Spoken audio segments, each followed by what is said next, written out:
Hey friends, thanks for joining me, Jim Baroud, to hear a few insights from leaders who represent our innovation ecosystem. Today's chat is with Maryam Banikarim, the Chief Marketing Officer of Nextdoor. Let's get into it, Maryam. Please tell us, about your background. Why don't you start with college and bring us up to date from there? First of all, Jim, thank you for having me. Where can I start? College. So I went to college at Barnard. I say all the time that I got into Barnard off the wait list. It's one of my favorite stories because, we're at college entrance time and there's so much anxiety about that. And I would say, I thought I was going to go to Berkeley until I came to New York. I was on the wait list for Barnard. I dropped by the campus, stopped in at the admissions office, and they asked me if I'd wanted to meet somebody since I was already there. And before it was over, they said, if you'd like, we have a spot for you.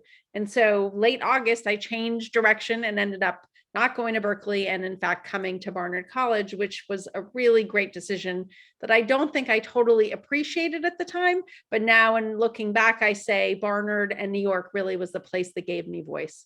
So that's how I ended up in college. So you never know where you're going to go. And where were you living? Where did you grow up? I was living in, I'm originally from Iran, right? And so there was a revolution. We moved from Iran to Northern California, to a suburb of San Francisco called Lafayette. In my era, we didn't visit lots of colleges. So, I applied to lots of places I'd never been. And I actually had one of these, it was pre-internet. So I had a big book that was a college book that you flip through and you read about different colleges. And then of course they came they came to your high school and you would go to different informational sessions. And my mom wanted me to be a journalist, and she equated Columbia with journalism because of their journalism school, even though that's a graduate program. And so I think she said to me once in passing, you should apply to Columbia. And my book was a year out of date. So I went to look under Columbia and it said women apply to Barnard. And so then fast forward, I end up coming to Barnard, I get in off the wait list. And the first question you got in 1985 was, why did you pick Barnard over Columbia? Because Columbia had just begun to allow women into the college. And I said, because my book was a year out of date. So for most people, it was a very deliberate decision. In my case, it was just an accident, but in fact, a very great accident now in retrospect. Got it. Okay. So after college, tell us how your career started. After college, I took a year in between. I wasn't sure I was going to go to business school, but after college, I ended up moving to Argentina. I thought I was going to be a journalist, and ended up moving to Argentina, where I thought I would write for the Buenos Aires Herald. You can make all kinds of plans, and life will have different plans for you, reminding you that you actually are not in control. So when I moved to Argentina, I went to sneak onto a set of a movie that was being filmed there, thinking that if I got a story, that would help me get the job at the Buenos Aires Herald. As it happened, they were shooting Highlander 2, the movie, with Sean Connery and Christopher Lambert. I snuck into the production office, and as a fast talking New Yorker at this point, I said, I hear you're looking for people to work here as a way to get in the door. And lo and behold, I actually got hired and ended up working on the movie. So ended up working as a PA on that movie for 7 weeks. I did write a couple of articles for the Buenos Aires Herald, and then I ended up moving back to New York, where I went to business school, which is a place I had applied before I had moved to Argentina. So that's sort of how my career started, really. That is fascinating. And did you learn salsa while you were there? Well, I would have learned tango. No, I actually did not learn tango, although it was on my list, because as it turned out, I was busy working as a production assistant. But it's still on my list, and it's very beautiful. Got it. All right. We'll make sure you stick to that. Mine is salsa. I'm still working on it. It's a lifelong journey. Okay. So you went back to business school, and then out of business school. And when I left, so I did a joint degree. I did an international affairs degree and the business degree. And when I came out, I ended up working in advertising. My first job was at Y&R. And really because I had no idea what I was doing in business school.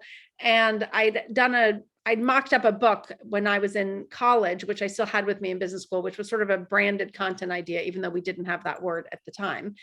I had mailed that book after a friend had heard Mickey Drexler, who was then the president of the Gap, speak to Mickey Drexler in the mail, because we didn't have the internet. And Mickey Drexler had called me, and the conversation with Mickey basically sort of led me down the path of going into marketing, because basically what he and then his head of recruiting said to me is, this is a marketing idea.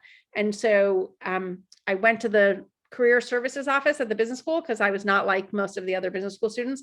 And I filled in one of those bubble charts, and it said I was a right brain, left brain person, and the perfect job for me would be advertising. And I took the advice of the bubble chart. So I ended up applying to the one advertising agency that recruited on campus, which was Y&R. Nice. Okay. And so go on. How long were you there?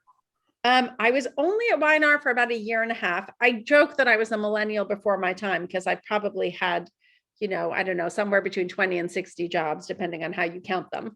So I did Y&R. I then did Turner Broadcasting. I then did City Search in the very early days of the internet. I then was a book publisher at Macmillan Publishing. I then did a short stint at Ammirati that did not work out. And so then I ended up being in business for myself, where I made handbags and had a consulting business for 5 years.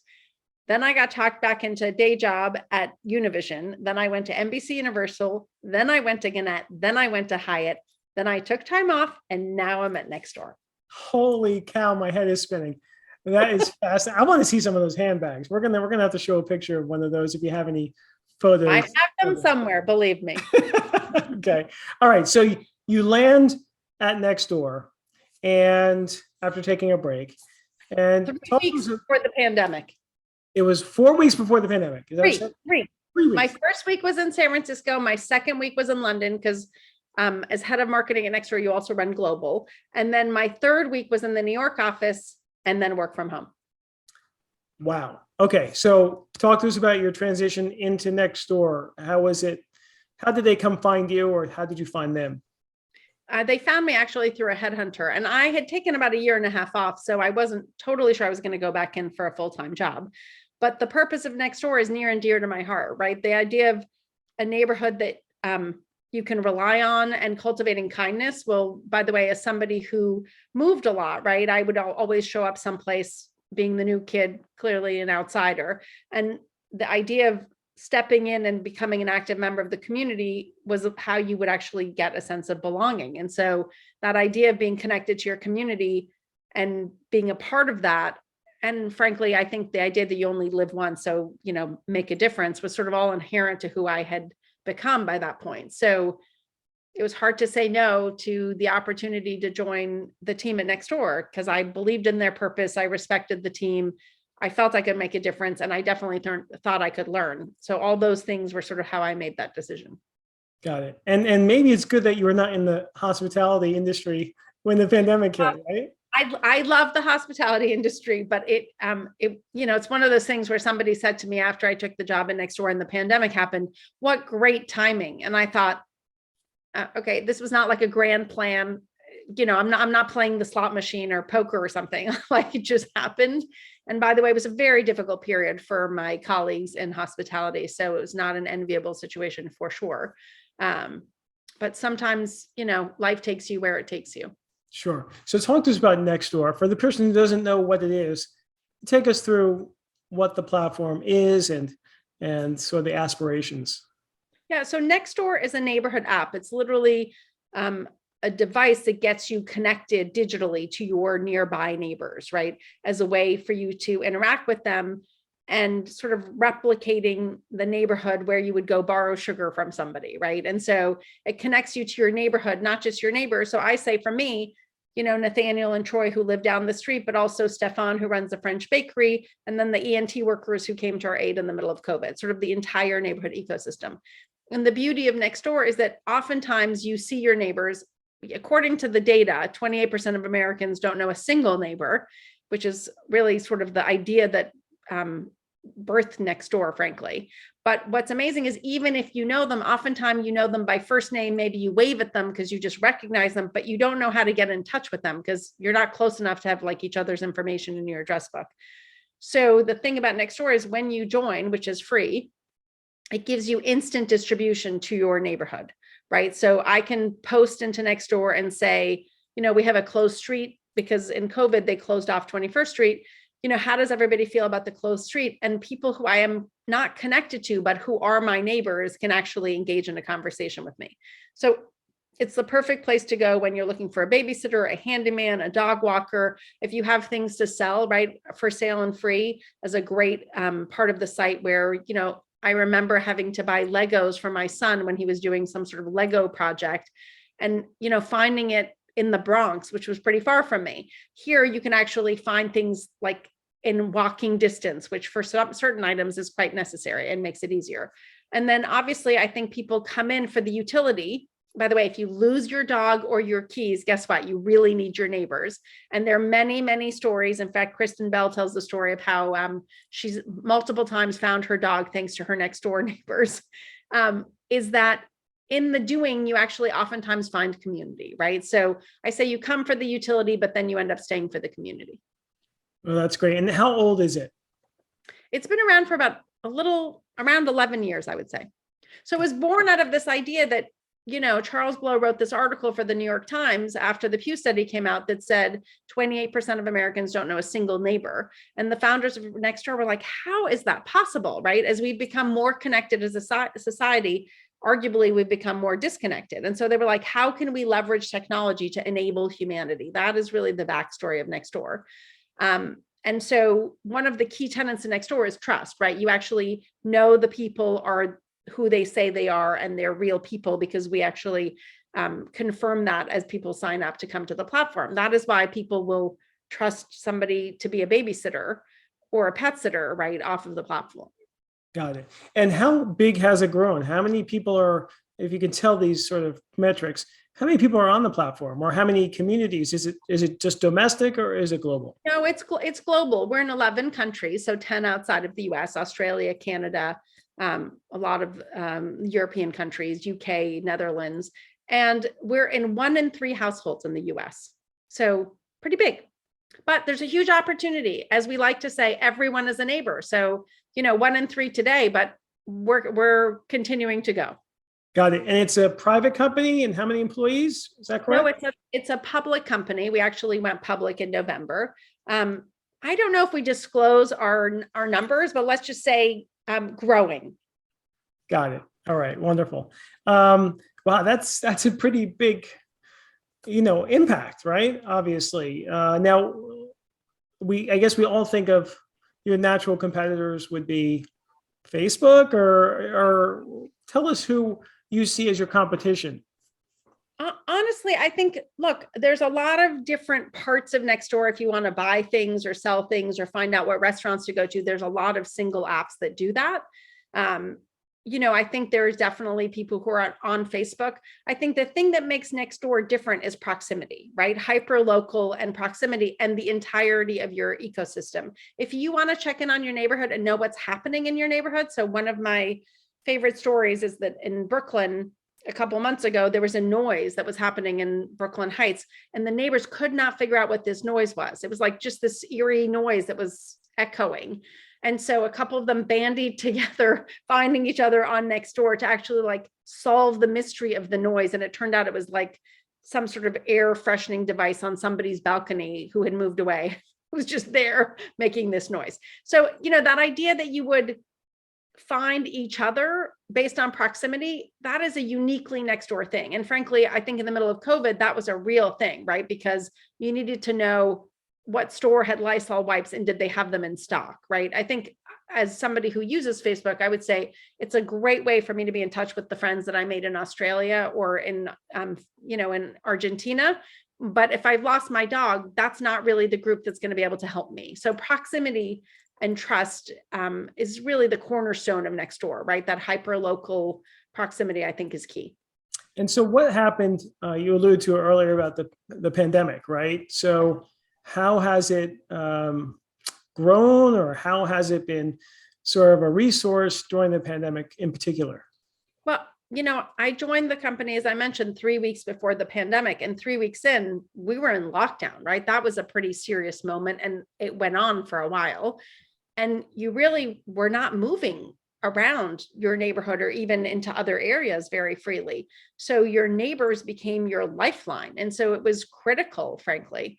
And I think, again, we're a purpose-led organization, right? People show up for the purpose. You have options of working other places. You're choosing to work here because you believe in the power of the neighborhood and you want to ensure that the neighborhood is kind and welcoming. And so it was amazing. In the first couple months of the pandemic, the number of people who were offering to help each other was really just astounding. It was like 80% in terms of an increase. And I remember at the time, I live in New York. I remember I opened a group called Nextdoor, Neighbors Helping Neighbors, because we quickly were pivoting the product to real time, allow it to be there for neighbors in a way that was really a matter of life and death, right? So hey, I need to find my neighbors. How do I do that quickly? Well, we enabled groups so that you didn't have to go scroll down the feed, so that you could put everybody sort of in a group together. We took the map that used to be used for trick or treating, where you would pin your house to say, here's, I'm a house that you can come trick or treat at. We actually flipped it to help map. So you could pin yourself to say, I need help, or I am offering help. And I remember in the group that I'd set up, there was a woman who was helping somebody who was maybe 20 blocks away. But then when we flipped the help map, she could find somebody who was 2 blocks away, right? Which just made it that much safer. And honestly, it was amazing to see, their advertisers on Nextdoor, right? And so I remember Walmart being an early advertiser who came in the pandemic. And what they did was they were able to actually set up groups so that neighbors could say, if you're running to Walmart, could you also pick something up for me? And so that did a couple of things. One, it helped people be able to help each other, right? Because there were people who were not able-bodied or they were immunocompromised, all kinds of things to enable them to be there for each other. And then it also enabled them to keep store traffic down, right? Because, by the way, the essential workers, we were also concerned about their safety. So it was just kind of this incredible thing where you could say, where are what Lysol wipes and what store has them that's in stock near me? Because we were all leaving our homes quite surgically. We weren't really going out to browse in that window. So I am grateful that that window's over. Yeah, no, that makes a lot of sense. And it's nice to see sort of everyone helping each other, right? Having a vehicle to help do that. Now, you mentioned advertising. How does Nextdoor make money? Is it just advertising, or are there other sources? No, advertising, right? So we have big brands like the Walmarts and the H&R Blocks, and then small businesses, right? So small businesses get to come onto the platform and they get a couple of free posts, but then if they want to really reach their neighborhood actively, they actually can buy advertising in a lot of different forms in order to have a conversation, frankly, with the neighborhoods, which by definition, you're not building followership on a platform like Nextdoor, because you do get instant distribution to the network, which is to your neighborhood. And as a lot of small businesses, really your best customers are those that are within range of you, in the sense that they're your regular sort of customer that shows up on a weekly, daily basis. So then is there a membership, premium membership option at all? No, Nextdoor is free. Totally free. Wow. Totally free. It's very effective in terms of, you're a dog walker or you're pivoting your career and you've decided you're, going to be doing baked goods from your home, right? It's kind of a remarkable thing in terms of enabling you to get going and really reaching instantly the people who are most likely going to be your core customer base. And so with all the changes in social media, I presume that Nextdoor has benefited from some of the disruptions and sort of challenges that social media advertising is facing. But I think for us, what we're very focused on is ensuring a welcoming platform for all. And again, I go back to, we're a purpose-driven company. So sort of our strategy comes from this idea of, can we enable kindness in the neighborhood and allow everybody to be there and have a reliable neighborhood, right? That enables them to have the kind of life that they're wanting to have. And so, I think it's a very different experience than if you are trying to be a influencer and build lots of followers, or if you're trying to be in touch with people, near and far. This is very much a hyper local experience where you can get a local perspective. And by the way, much needed information. So in the middle of COVID, when vaccines were a thing, people were having a hard time navigating the vaccine system. And I would see on my Nextdoor, and we actually saw this in our numbers, but also in the stories that people were posting, people were literally helping each other navigate, okay, this CVS has some appointments, or there were some extra, vaccines here. It can be a real lifeline. And in that sense, I think, I think we've all become more connected to our neighbors in a way that we might not have been. I used to be a road warrior who was on the plane a lot. And now I know more of my neighbors than I ever have. And frankly, I run into them more because we're also all here still, right? We all still are getting coffee at the same coffee shop in a way that, in the past, I might have just been getting into a car to get to, LaGuardia. Yeah, no, that's clearly, that must be so rewarding, right? And having that impact, right, on the community and the globe, right? And that's maybe one of the silver linings, right, from the pandemic, clearly, is us getting to know our neighbors and helping our neighbors. 100%. And honestly, I think when you're a purpose-driven company, people come for that purpose. And so it wasn't hard for people to motivate to be there meaningfully for our neighbors, because that is in fact what motivates everybody, right? It's what gets us all out of bed in the morning. And so we were shipping product at a much faster velocity than before because we knew that it was a critical moment. And so it wasn't about anything other than being there meaningfully for your neighbors, your customers, in essence. Got it. And let's talk about some of those new products that came out. I know the Nextdoor 100, is a really neat initiative. Why don't you talk about that and any other new products that you were excited about that had a real impact over the past 2 years? I think Nextdoor 100 was born out of this insight that, you're seeing kindness rising, right? So you're seeing people wanting to be there for each other and really acknowledging each other. And as you saw with the Golden Globes, they were less interested in celebrating celebrities these days and sort of much more interested in real people. And so that was really the insight that got us thinking about how do we actually enable neighbors to celebrate each other and actually call out the guy who gives you extra, turkey meat on your sandwich, right? Like the one who's there for you. We all know, like, you go into a place and they know your name and how that makes you feel like you belong. And so that was really the impetus behind the effort.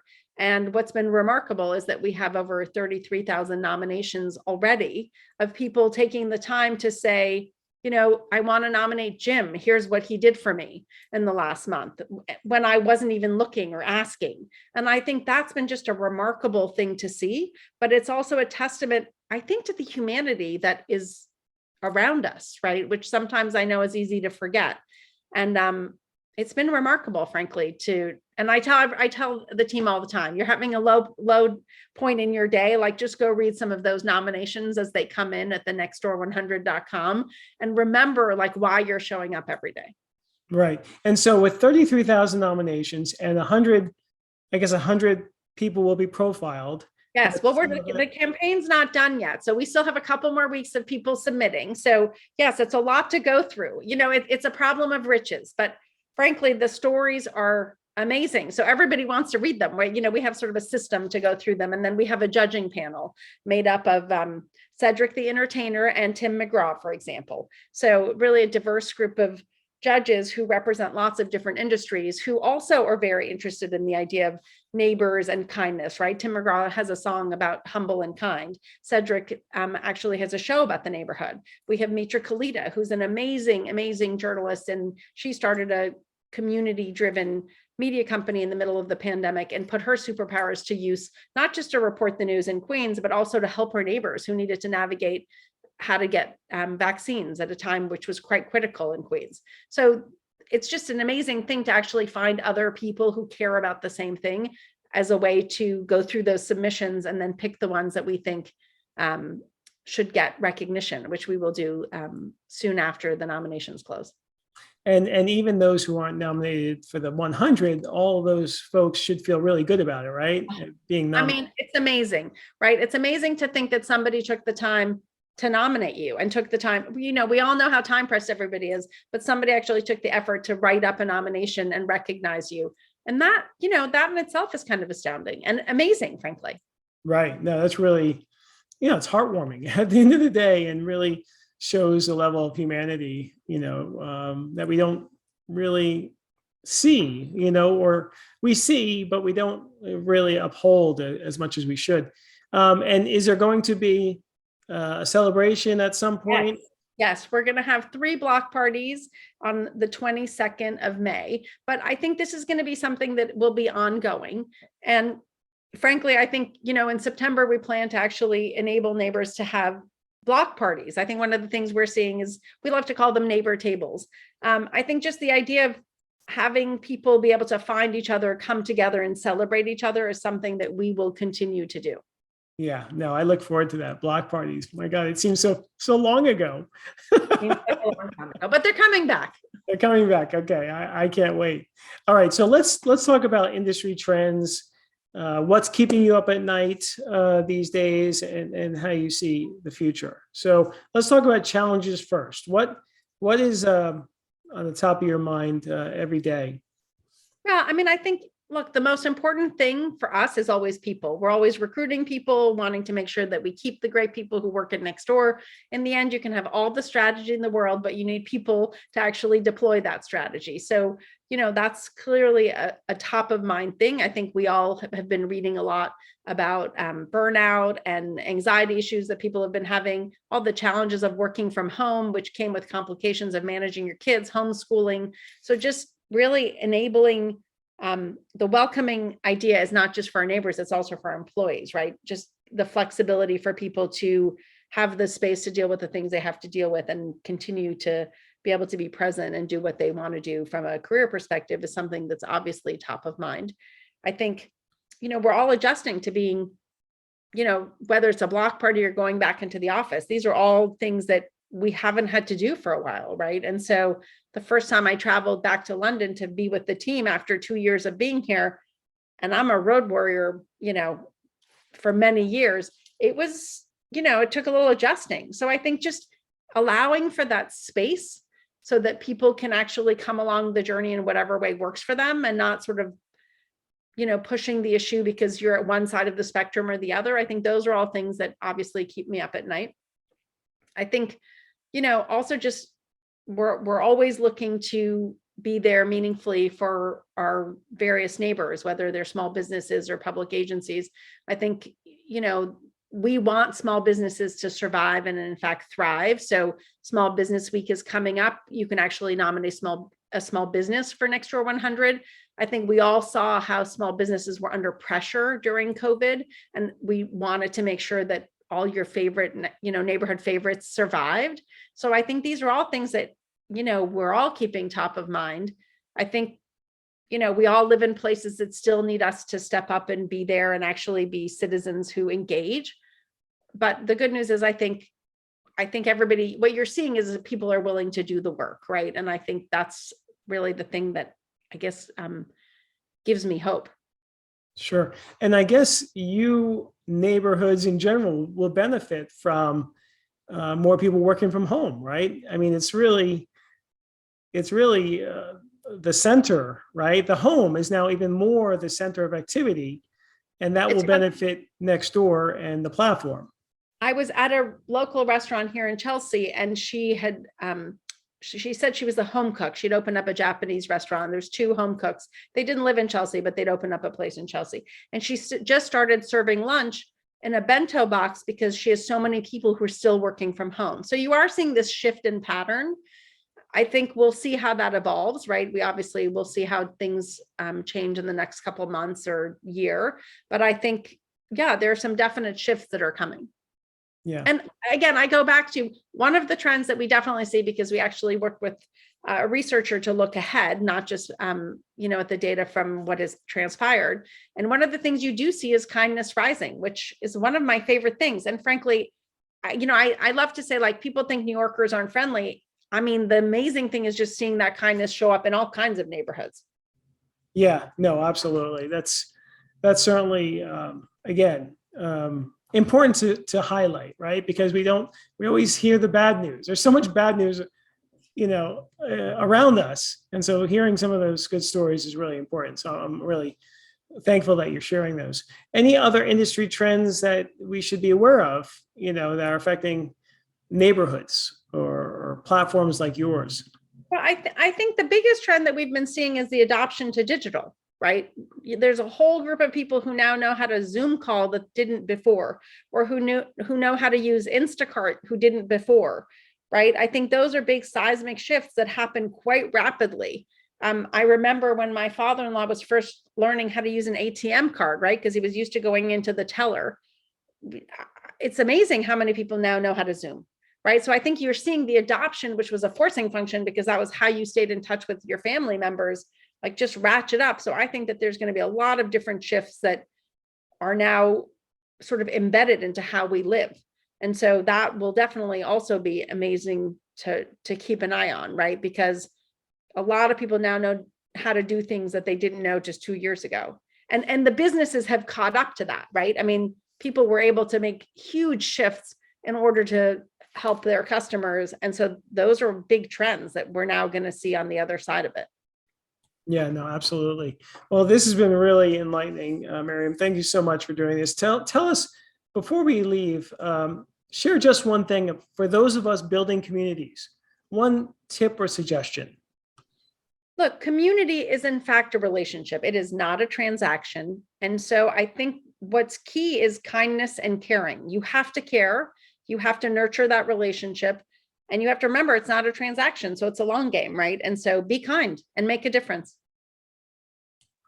Great advice. I couldn't agree more. It's all about relationships, right? All right. So before we go, Maryam, I'd like to ask our guests to read a poem or a saying or a quote that that is important to you. So do you have anything?